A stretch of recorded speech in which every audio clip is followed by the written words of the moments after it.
Oh, thanks. And well, welcome everybody to Chinwag Nation, episode number 11. We had some technical difficulties, so we had a little bit of a delay in starting tonight. But we are excited to wrap up this series on measuring the immeasurable, talking about power structures in an organization. And I don't know about you, Stephen, but this one's one of my favorites. I think it's basically it's foundational. When I think about power, it can be given, it can be attributed, it can be inferred. It's a pretty dynamic aspect of an organization. So I'm really excited to dig into this with you. For sure. I'm curious to see where it's going to go. I mean, I've read the script, but we could probably talk about power and educate on power for hours. So it should be a good Yeah, one. for sure. I know, like, typically in an organization, right? We talked about this in our last episode. We talked about organizational structures, which define power. But if you look at the post and kind of what we talked about for this session, we dug into the idea of, organizational structure really defines your the way things flow, but really power is what makes up your culture. And I know it can be kind of I don't know. It can just be kind of a tricky thing, especially when you're trying to navigate that, especially as a new leader, right, in Yeah, an organization. absolutely. I'd be curious to hear your thoughts, Brian, because we've talked about cultural symbols and we've talked about org charts. And so we've talked a lot about positional power. And we've mentioned a couple of times how power can impact culture, but I'd love to hear sort of your general philosophy on it. Uh, it's tricky. I think there's formal power, right? That's kind of um, typically what you might see in like positional power. So if you have a title, right, or if you sit in a certain seat, or if you sit in a certain part of an org chart, uh, it can be very easy for people to think like this person has power and this person has sway. And I've seen it many times over where a leader who has positional power, right, formal power, they'll just mention something, right, in a meeting.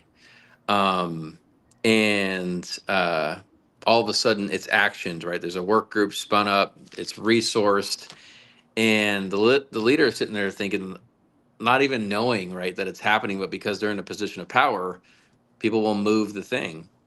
And so I think there's formal power. I think there's informal power, um, where and that's when I kind of talked about inferred or attributed. Sometimes if somebody's been in an organization for a while, they're kind of the subject matter expert on something, and so they're the go-to, right? They're the person that somebody seeks out when the answer isn't written in a book, and there's some power that comes with that. I also think, depending on the culture that you're in, um, power can be something that's not typical, right? Like information. And I've seen it many times over where, um, if somebody has access to information, it's almost like a form of power. And if you hold on to it, right? If you hold on to that information, all of a sudden, you hold power, right? Because other people don't have access to it. And I've seen that play out many times over as well. And so I don't know about you, Stephen. Like when you think about an organization, you think about what I've shared, those different types. Where have you seen like the power really be held? Is it in that positional power, or is it with people who've maybe been there for a while? Yeah, it is a little complicated because there's, I would say, like different ripples of impact of power, right? Because we talked about positional power. Um, we're at some point, I think we're going to talk about, who is more powerful, the people that can influence people in power or those who are in power, right? Right. But there's the other type of power, and this has been a long journey for myself. I would say over the last 10 years or so, and that's your personal power, and Mm. that's what do you bring to the role, to the culture, to the workplace with you every single day, based off of your past experiences, your growth or lack thereof, right? Because those who are in positional power have the ability to abuse personal power. And I mean, we're not sponsored here, but I want to like share some quotes, or I should say like share some credit where credit is due. But one of my favorite books on power is called Power User's Guide by Julie Diamond. And she talks about um, personal power versus positional power. And positional power itself isn't incredibly complicated, but personal power in and of itself can be extremely complicated. And if you think about it, maybe you show up to work and you feel insecure about your ability to produce results. And so instead of giving credit where credit is due, you take other people's credit for yourself because they work for you. Or maybe I've seen that I've seen that happen across peers. Oh yeah, right. absolutely. Yeah. Mm-hmm. Maybe you surround yourself with people that, for lack of a better term, right, brown nose you, or become yes people because Sure. you appreciate having the followership, right? They're like an echo chamber for you, right? They don't really Yep. challenge you. They just provide validation. That's right. And I think that actually gets into another, I think, layer of power. And Tammy's joined us. Johanna's joined us. Hey Tammy, hey Johanna, good to see you. I think that brings up another thing, and that's like distribution of power. And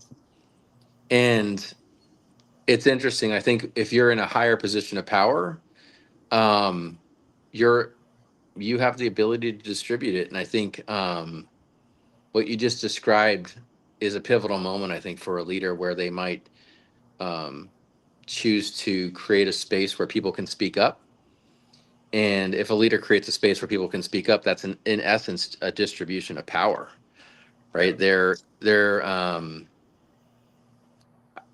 I think, I don't know if it's self-aware as a leader, or if it's maybe what you might define as a good leader. But I think people who sit in a position of power know, at least from a hierarchical standpoint, where they're at, and they can either choose to create access to that through pushback, or even an invitation to the room, right? An invitation to the table, right?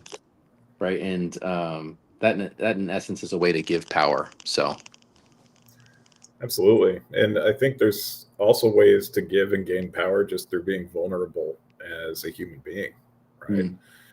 A lot of times people think that individuals in these really high up positions end up being more defined by their role than actually being seen as human beings.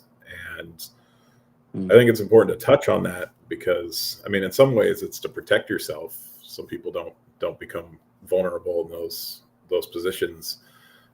Sometimes because they're just there to make decisions and execute, and they trust their team. But I think it's really important to talk about that I know we're going way off script here, but as we talk about third place leadership, right? Because it's so important to recognize that leadership is very empowering, and it's one of my favorite things about the work that I do is using my power, both personal and professional power, or I should say positional power, to empower those around me, help them grow and advocate for them. But at the same time, it can be a very heavy weight, And what do you mean by that? Why is it sometimes the certain level of decision making power that you have is can be heavy. Sometimes you're a part of strategic conversations. I should say almost all the time, depending on where you're at in the org chart, you're part of strategic conversations that impact people's lives, right? And sometimes you're having to make ethical business decisions, and good ethical business decisions that may have negative impact on individuals. It can be even a small HR conversation, right? That what may look like you're impacting one individual person is actually their entire world. I think we've all can relate to the stress of having an interaction with your boss, right, that maybe wasn't necessarily positive, and how that can stick with you for days, if not throughout your tenure in that career spot.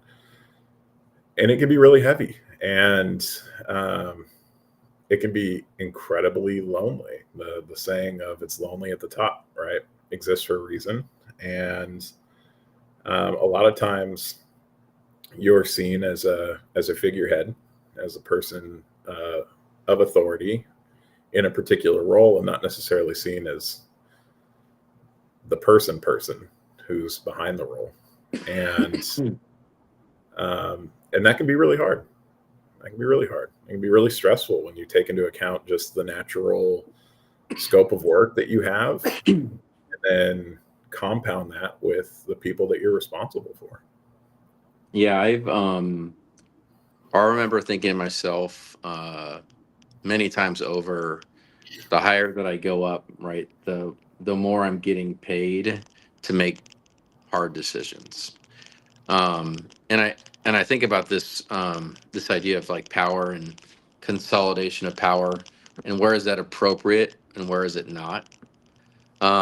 And I think in the space of decision making, sometimes consolidation of power makes sense, right? Financial decisions or HR decisions, or sometimes strategic decisions. I've definitely, I think the unhealthy space is when you have like key organizational decisions being made by a few, when there's an opportunity to uh, maybe involve people in, at least in a consultation space, right, to inform higher level decision making or strategy. And so I think there's some spaces where that's appropriate and some spaces where it's not. And I guess what I mean by that is, like, if you want people to want to be there, if you want people to want to participate in your organization, if you want people to want to stay right in your organization, I think you have to take the time to actually think about, like, where is it consolidated too much, and where is there an opportunity to distribute and involve people?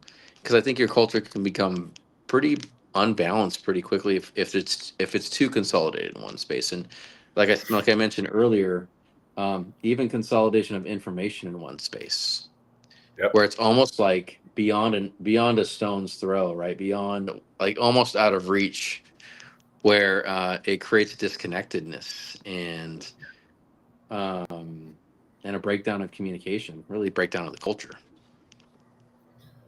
Yeah, I know we didn't do our little housekeeping Oh yeah, I should announcement probably do when that. we start, so Yeah, probably should yeah. start with that before we. I rushed through the intro because I was having challenges with my technology. I'm pretty sure my computer was going through a Microsoft Windows update, because I went to go like to Task Manager, and like 80% of my CPU capacity was on a Microsoft download, which happens, right? We have to get all my apps, protected, and with the latest features and all that fun stuff. But it was impacting my internet connection at the time. So I'm on my phone right now, and I've got my notes. When Steven said we have a script, I was messing around with the idea of a script this time. So, Steven, you're always so good about staying on track. But yes, these are our opinions. They don't represent our past, current, and future organizations. This is just about us having a good chinwag, good discussion. We're going to try to do a script thing this time, and I think we'll veer off course because that's kind of how we do it from time to time. But thank you for reminding me Yeah, of that, Steven. I've never been much of a script guy, but it's good to have a Yeah. foundation to make a jumping off Yeah, point for I sure. mean, it's just checking in and out, and Yeah, just trying it, see how it goes. Keep the flow of the information, but we'll see. We'll see how it goes. I was just thinking of maybe some triggering events. I've worked in environments where there's been unhealthy leaders in high up positions, and I say unhealthy in the way that they handle their power. And something I'm thinking of specifically, Brian, maybe you could talk about this as well, but leaders who try to play like hot potato with accountability, like Mm, when it comes to who's going to be accountable and responsible for decisions that are being made. um, Hmm. or the failure of the outcome of a particular action, right? Sure. Because I Oh, think, right. Who takes the heat for it? yeah, Kind of a because thing. Yeah. a lot of Hmm. a lot of people who are in leadership roles. Let me just say, it is a blanket statement, and again, my opinion. I think that there's a lot of leadership positions filled with individuals who may not necessarily be experienced in leadership and what that means. Sure. Um, Yep. and so it's really easy to try to play sort of that political game, right, of mitigating the risk as a means of Hmm. whether it's to protect yourself or to protect your team. Sure. And um, and that in and of itself, because what made me think of that was just how you were mentioning consolidation of information or consolidation of power can cause confusion, Yeah. right? It can also cause confusion if the buck stops at the wrong person. And With sometimes it's without a important doubt. for leaders to say, you know what, my bad. You know what, based off of all my experience and despite my intent and research, doing the right thing, this was my bad, right? Well, I mean, there's a certain aspect of leadership, right, where there's there's regular leaps of faith, Yeah, right? Because you just, to your point, you either don't have the past leadership experience, or you just, there's like 5 million potential outcomes from a decision. And I think that, I think that can be pretty scary. Um, but I have been in situations where, so first off, one of my mottos as a leader is, I'm a heat shield. And what I mean by that is I want people to be able to make risky decisions and take chances and know that I've got their back. Right. And I think that's a distribution of power, yep, a way to distribute power. I've also been in situations where, and you brought this up earlier with respect to ethics, right? I've also been in situations before where I had a person with positional power above me, um, asked me to make a decision that wasn't ethical, right? And I'd really struggled with that. But they were in a position of power, and and I struggled with it for a couple of reasons. One, um, I'd have to live by making the decision to do the thing. I'd have to live with that, right? It would be my responsibility. And two, it was people were going to be making decisions based off of that, and so I struggled with putting information out there that wasn't accurate.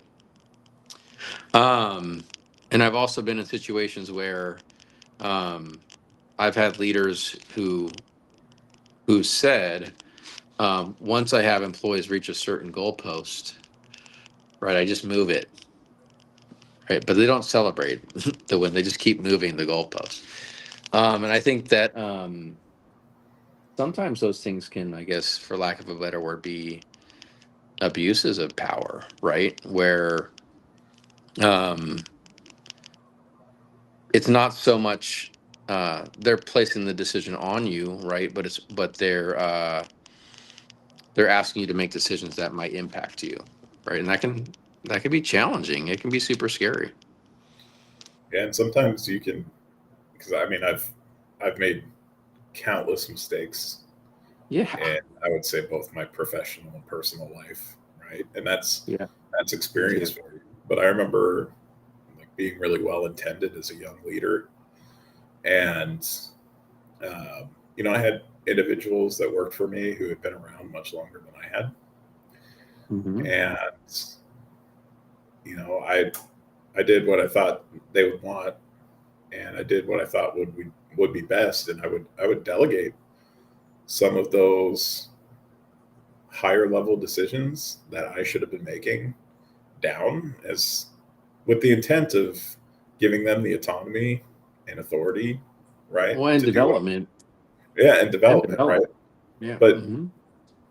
to be fair, like sometimes those decisions are yours to make, right, because they individuals signed up for a certain level of positional power within their role. Sometimes they're hungry for more, and you can work that out. But sometimes it's on you as a leader to to own and make the hard decisions. And sometimes that even means disagreeing with your peers, or those that report directly to you when you've given them the authority and the autonomy to make 99.9% of the decisions. But it can be difficult. It can be really difficult. I think the secret sauce in that is just explaining, right, the why for the delegation. Yeah. Um, you know, um and I think if there's space for that conversation, it's okay, right, to do that delegation, because one, they know you're going to be there coaching them through the process. Two, knowing you're going to let them know that you got their back, right? Whether they're in the room or not in the room, you're going to be speaking highly of them, and own that. And three, like they can let you know that, like, hey, they're not ready for that, Yeah. and Sure. they may not want that. And I think that can be eye opening all around, right, in terms of Yeah. what people are ready for and what they're not. And you also have to consider past experiences, right? I mean, Yeah. some people may have been through situations like that before, and it didn't work out in a positive way, and so that's always at play. I So we're talking about the cultural web model, right? We're talking about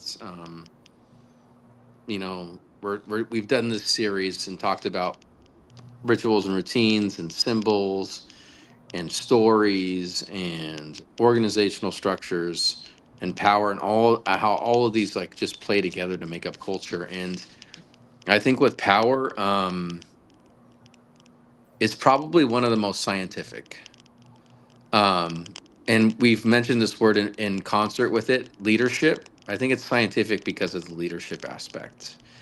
And what I mean by that is, if you have multiple layers in an organization, every layer is going to have a different dynamic of power, right? And at the highest levels, it might be a little bit more political, um, right, and more strategic. And as you go down lower, it's a little bit more operational. And as you get into even kind of the base level of an organization, it's really just kind of tactical. And all of those levels come with their own little nuances. So I think, as a leader, no matter what level you're at, I think it's really about taking a moment to assess uh, whether it's imbalance or not, right? Assess whether it's the right thing from your culture.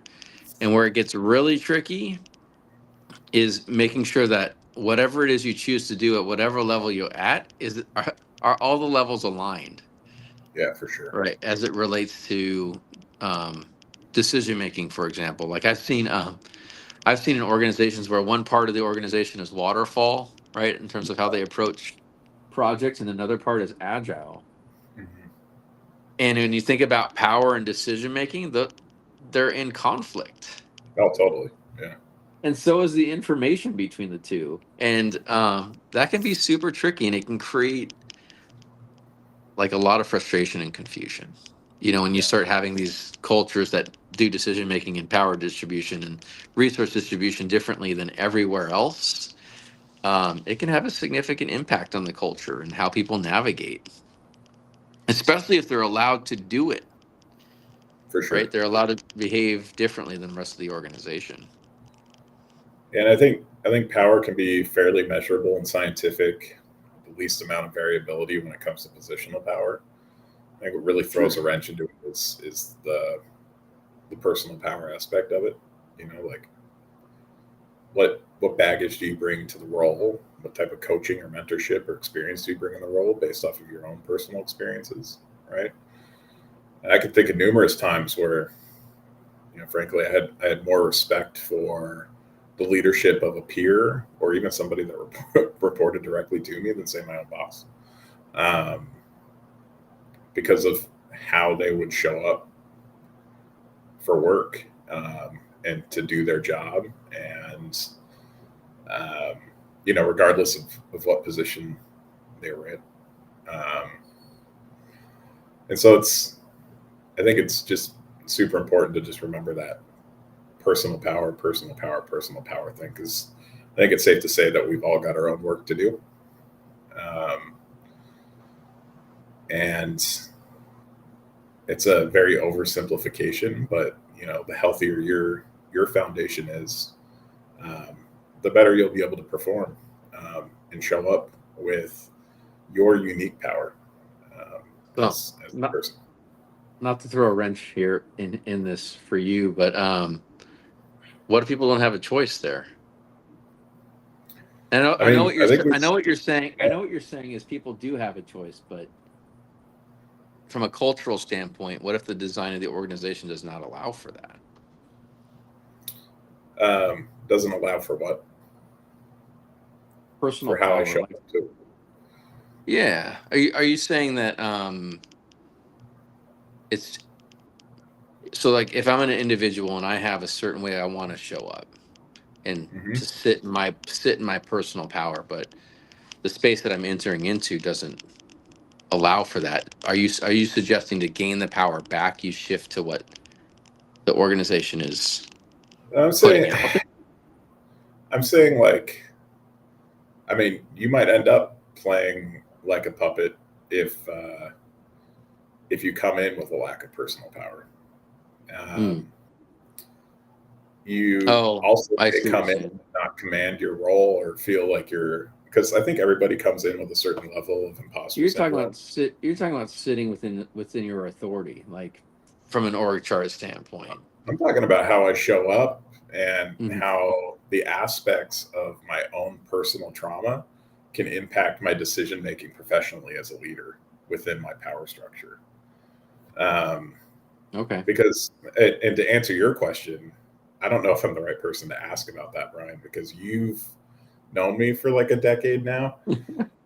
There has been a couple of times in my career where I've been asked to perform in my role a particular way that didn't necessarily align with my integrity and my ethics. And I either would tell them, I won't directly quote one of my stories, but, I may just not be the right fit for them. Um, or, or I leave, right? Because I was hired on to bring my experience, my perspective to this scope of work. And Sure. if there's FTEs as part of that scope of work, there's a certain way that I handle people. And I won't mistreat people for anybody. And Mhm. let me let me clarify, mistreating people doesn't mean that I can't make hard decisions about that may negatively impact people, but there's no reason why I personally need to create harm or a lack of communication, uh, to certain individuals when it's well within their authority to be able to receive that type of communication. Yeah. Um, and so my integrity is very important to me. And, no job. I think about my kids and I'm like, who do they want? Who would they want their dad to be? Right? Would they want him to be Hmm. somebody that's willing to sacrifice his integrity for a role? Or does he show up in a role with his integrity and he makes that role better? Right. Amen to that, And man. Yeah, for sure. it's stressful. I mean, there have been times where I remember there was one time where there was a really good position I was in, and I was very thankful that my wife was overhearing a conversation in which I was being asked to do things that I didn't necessarily agree with, and she was like, "I don't want you working there," Hmm. and I was like, "Well, we've got bills to pay. Like, what am I going to do?" But, Hmm. it worked out, man. I was taken care of Yeah. regardless. But for That's me anyway, it's integrity first. good stuff. Oh, you're like, Yeah, speak to I think is a good connection to there's organizational rituals and routines, but there's also personal rituals and routines, as it relates to organizations. And I think how you show up in your personal leadership rituals and routines can say a lot about how you approach power, how you distribute power, how you create space for other people to sit in the power, right, that you hold. um, I think rituals and routines are great. Like if you're a leader thinking about how to go about this, just look at your and routines, look at the rituals and routines of others, and for a couple of reasons. One, it can give insight into how you're using and distributing power, and where, again, watch where the information goes. Yep. And to Stephen's point earlier, watch where the decisions are made, right? Where the decisions are made that people follow, that's typically where power resides. And so rituals and routines are like kind of the first breadcrumb in Yeah. figuring out where the power dynamics are and where they sit, both on the org chart that are visible and that are invisible. For sure.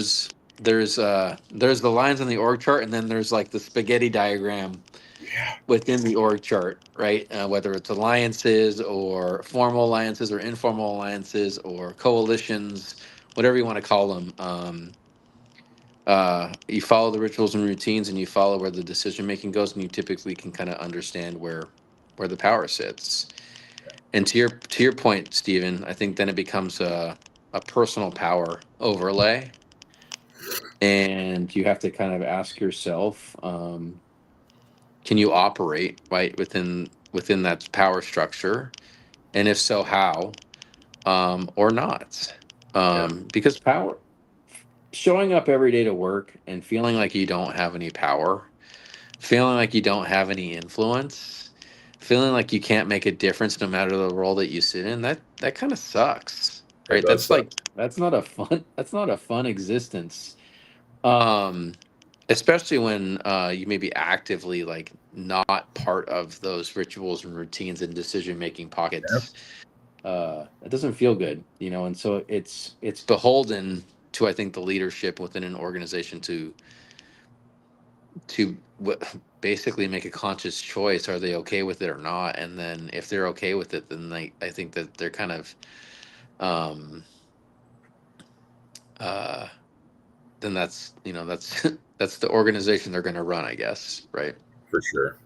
It makes me think of, I think in more than half of the roles that I've been in, I've had to have a conversation with my higher ups about clarifying my role and scope of work and Yeah, expectations, because I don't feel like I'm necessarily empowered to do all the things that I need to be doing. And I just want sure. clarity in that.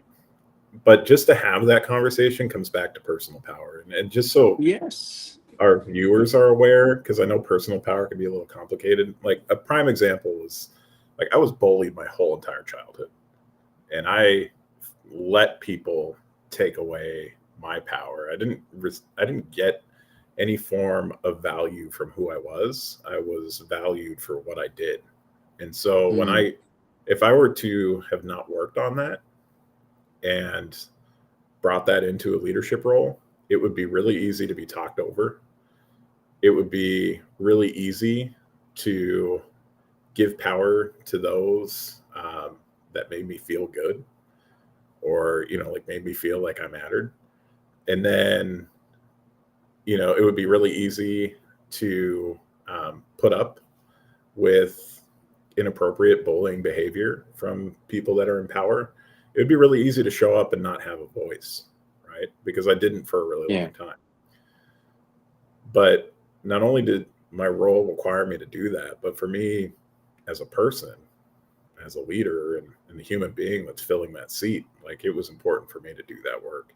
I still struggle with it every day, my own self Yeah. confidence. But if I came in and hadn't been working on my own personal power, I would be easily bulldozed, right? And that would have a trickle down effect to everybody that Mhm.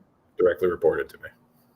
I love every word of that, Stephen. I think that it's also a leap of faith for folks, right? To say, I need to have this conversation and sit in that space. And sure, the outcome might not be what you hope, but at least to your point, you've retained your personal power. And I think you also owe it, right, to a certain extent to your leadership to have that conversation, especially if that's what you need to feel secure and confident in your role, is like to just have it, right, to sit in that space Yeah, and hold the conversation. I think that's an extension of trust. I also think it's an extension of respect, both ways, because sometimes, you know, people don't know unless they know. yeah. And um I think that yeah, ties back to vulnerability in a role as well. Um, So Tammy put in chat, pause. How do you approach that? You need one of these on that topic. Tammy, can you be more specific in terms of, because there's a little bit of a delay yeah, so we're not between sure what, when that what we're makes saying it. and the comments that we're seeing. So would love to know what you want us to dig into a little bit more. Maybe we covered it, maybe we didn't. So just go ahead and throw down specifically what you're thinking in chat. So Stephen, if you, as we close out here, if you could recommend ways. So if you're showing up to an organization, you're a new leader, right? You kind of just, I think first off, I think power structures and what you're operating within are very quickly observable, right? You if you take a time to watch, you can see who makes the decisions and how they're made and where information typically sits. But if there were ways to uh, shift power dynamics to create a healthier culture, what would you recommend for folks? I mean, there is thousands of books out there, right, about how Yeah, there's to some really good start your ones. role, right? And I think, to your point, Brian, right, you need to understand the organization's power structure. And then you need to dive immediately deeper into that and understand where the influences of power are, because an org chart is never completely accurate. Some people have their in crowds and their out crowds. And it's important just to understand how the organization operates from just a positional power standpoint. Mm, And I think it's so important to learn about two different categories of people. One is those of whom that you work with, either directly reporting to you or your peers, or ones that are your stakeholders, or the ones that you report to, right?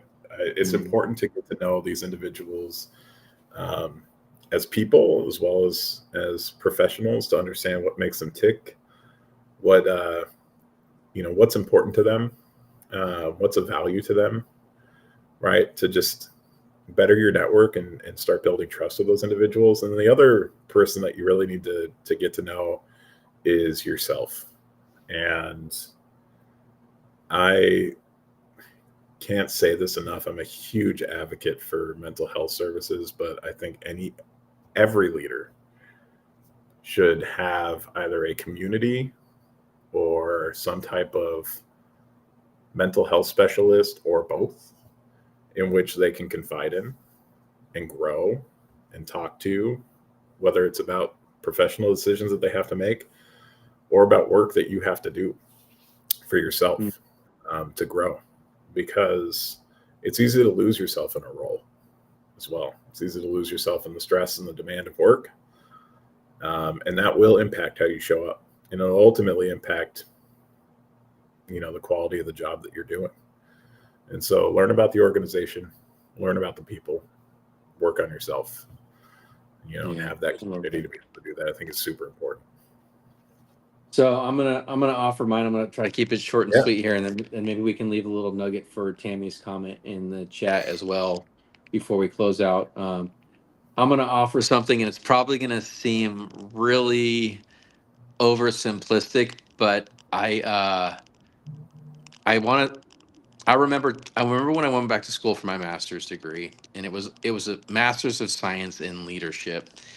And I used to print out because I like to print and highlight. It's probably like a Gen X thing, I know. For those of you that are like, "Oh my gosh, why don't you just look at your phone?" Right? Um, but I remember printing off my things, and my leadership binder was like this thick, right? And everything else was like this thick. And the reason why it was so thick is because there's so much science in leadership. It's so in depth. And I remember taking the test, and they would prepare you for this test because they'd give you a scenario and they'd ask you which leadership theory applied, and literally all of them applied, but you had to pay attention to every single detail in the question to pick the right one because um, it's so nuanced. And leadership and showing up in a way where you can have personal power, that's tricky because you could have that conversation and you could work for somebody that's like, Yeah, because you had the conversation with me, I think you're weak, right? Right? Why don't you just go take it? I've heard leaders say that. Um, so I try to keep things simple, and so my offering for uh, having a balanced culture is just to clarify the decision making structure, right? So in this organization, we do a lot of autocratic decision making because we're fast paced and we don't have a lot of time to include everybody. So you're going to see a lot of top down decision making. That's just how we operate. Or we're highly collaborative. We're going to make decisions in a consensus based model where we want to get to a point where everybody's okay with it, then we move forward. But I think having clarity on your decision making structure, whether it's autocratic, consultative, collaborative, right, it just define it and make that super clear for folks so that way when they see it they're not like, why wasn't I involved? And I Yeah. think doing that up front is a great way to help people, just give them the roadmap to really kind of the power within the organization. It really can be rooted in defining that decision making structure. But Tammy said personal power, claiming it, staking it, and doing it professionally. So she said, pause. How do you approach that? And I think you covered it a little bit, but if there's one little nugget you could give for somebody to approach claiming their personal power professionally before we hop off, what would that be? Um, if I had to choose a single nugget, because this is honestly something that we could talk about for months, it's you claim your personal power before you even walk into the Yeah. building. Um, and I mean, just think about a time where you showed up to work, you had a lot going on, you had a heavy heart, how that impacted how you showed up at work. Imagine Mhm. like all the trauma that you have like deep down, and you're carrying that into work every day, right? As you go in and you work on yourself and you develop yourself and you gain confidence in your competence to be able to do the role, um, that changes things.